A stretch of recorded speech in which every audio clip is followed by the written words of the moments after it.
बिस्मिल्लाहिर्रहमानिर्रहीम।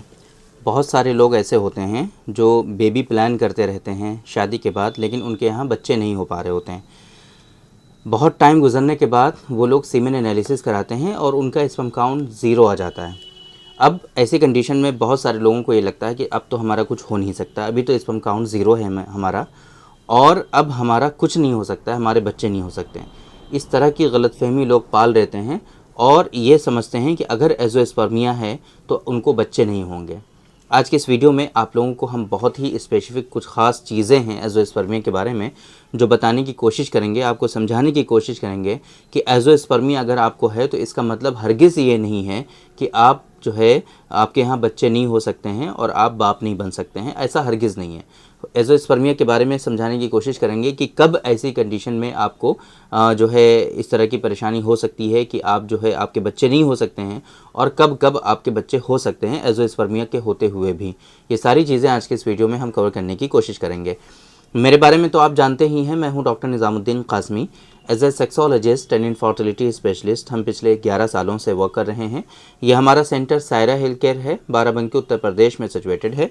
हमारे यहाँ प्योर हर्बल मेडिसिन के थ्रू क्योरेबल ट्रीटमेंट देने की कोशिश की जाती है। अगर आपको सेक्सुअल डिसऑर्डर्स हैं, अगर आपको इनफर्टिलिटी है, आप बहुत परेशान हैं, इलाज करा रहे हैं बट आपको कोई आराम नहीं हो रहा है, तो आप एक मरतबा हमारे सेंटर सायरा हेल्थ केयर तशरीफ़ ला सकते हैं। ये सायरा हेल्थ केयर बाराबंकी उत्तर प्रदेश में सिचुएटेड है। बाराबंकी बस स्टॉप और रेलवे स्टेशन से बिल्कुल वॉकिंग डिस्टेंस पर है। आप आराम से टहलते हुए हमारे यहाँ तशरीफ़ ला सकते हैं। अगर आप दूर हैं, किसी दूसरी कंट्री में हैं और आप चाहते हैं कि ऑनलाइन कंसल्टेशन कर लें, तो आपके लिए हमारी वेबसाइट है www.sairahealthcare.com। इस वेबसाइट पर विज़िट करके आप दुनिया के किसी भी कोने से अपना अपॉइंटमेंट शेड्यूल कर सकते हैं और आप डायरेक्टली हमसे कंसल्ट कर सकते हैं। एज़ोस्पर्मिया में लोग बहुत बड़ी गलती जो करते हैं वो ये करते हैं कि आगे फर्दर इन्वेस्टिगेशन नहीं कराते हैं, जिसके बारे में जिसकी वजह से लोगों को ये पता नहीं चल पाता है कि उनको एज़ोस्पर्मिया किस टाइप का है ना। एज़ोस्पर्मिया का मतलब हमेशा ये नहीं होता है कि आप जो है वालिद नहीं बन सकते, आपके बच्चे नहीं हो सकते। इसका हरगिज़ मतलब ये हमेशा नहीं होता है। हाँ, सम टाइम हो सकता है, वो भी हम आपको समझाने की कोशिश करते हैं। एज़ोस्पर्मिया हुआ है तो आप समझने की कोशिश करिए कि एज़ोस्पर्मिया मल्टीपल इश्यूज़ की वजह से आपके अंदर हो सकता है। पहले नंबर पे हो सकता है कि स्पर्मेटोजेनेसिस हो ना रहा हो। स्पर्मेटोजेनेसिस उस प्रोसेस को कहते हैं कि जिस प्रोसेस से गुजर करके आपका एक मैच्योर स्पर्म प्रिपेयर होता है। तो हो सकता है स्पर्म बन ना रहे हों, इस वजह से एज़ोस्पर्मिया है आपको। अब अगर स्पर्म नहीं बन रहे हैं तो उसके पीछे के क्या फैक्टर्स हैं, क्या वो ट्रीटेबल कंडीशन है या ट्रीटेबल कंडीशन नहीं है। अगर स्पर्मेटोजेनेसिस नहीं हो रहा है तो इसका भी मतलब ये नहीं है कि आपके स्पर्मेटोजेनेसिस स्पर्म बन नहीं रहा है, स्पर्म बन नहीं सकता है। इसका मतलब हरगिज़ ये नहीं है। अगर स्पर्मेटोजेनेसिस नहीं हो रहा है कम्प्लीटली तो इसका हरगिज़ मतलब ये नहीं है कि स्पर्मेटोजेनेसिस हो नहीं सकता है, वो फिर से हो सकता है।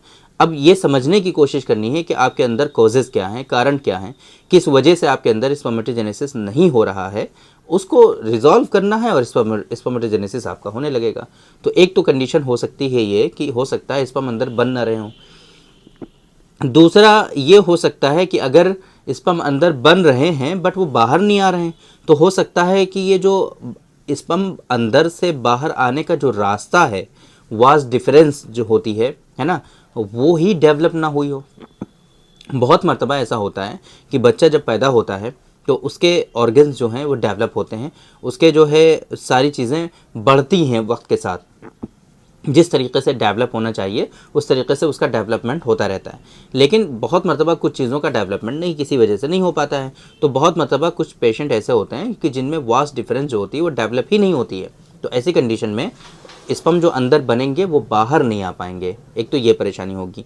तो अब जाहिर सी बात है, अगर स्पर्म बाहर आने का रास्ता नहीं है तो फिर वो कैसे आएंगे, है ना, वो नहीं आ पाएंगे। तो ऐसी कंडीशन में आप लोगों को आईवीएफ का ऑप्शन दिया जाता है कि आप आईवीएफ करा सकते हैं।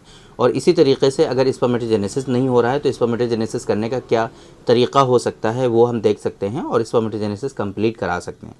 तो हमेशा अगर एज़ोस्पर्मिया है आपको तो इसका मतलब ये हरगिज़ नहीं है कि आपके जो है बच्चे नहीं हो सकते हैं। उसको समझने की कोशिश करनी होती है।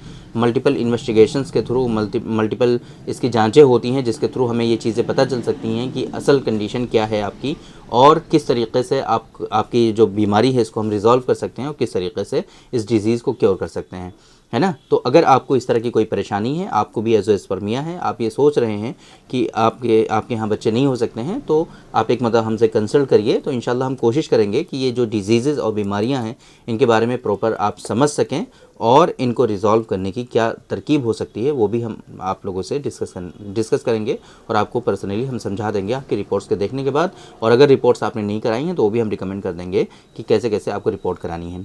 हमारी वेबसाइट है इसके लिए www.sairahealthcare.com। इस वेबसाइट पर विजिट करके आप अपना अपॉइंटमेंट शेड्यूल कर सकते हैं। अगर किसी तरह की कोई परेशानी होती है आपको तो हमारा हेल्पलाइन नंबर आपको शो हो रहा है 9452580944। इस नंबर पे आप कॉल करके सारी इन्फॉर्मेशन हासिल कर सकते हैं। तो उम्मीद करते हैं कि आज के इस वीडियो में जो इन्फॉर्मेशन हमने आप लोगों को डिलीवर करने की कोशिश की है वो आप लोगों को ज़रूर समझ में आई होगी और आज के इस वीडियो से आप लोगों को ज़रूर फ़ायदा हुआ होगा। तो थैंक यू वेरी मच, बहुत बहुत शुक्रिया आपका। आज के इस वीडियो में इतना ही। इंशाल्लाह कल फिर मुलाकात होगी आपसे एक दूसरी वीडियो में, हम डिस्कस करेंगे आपसे एक दूसरे टॉपिक पर। तब तक के लिए आप हमें इजाज़त दीजिए। अस्सलाम वालेकुम।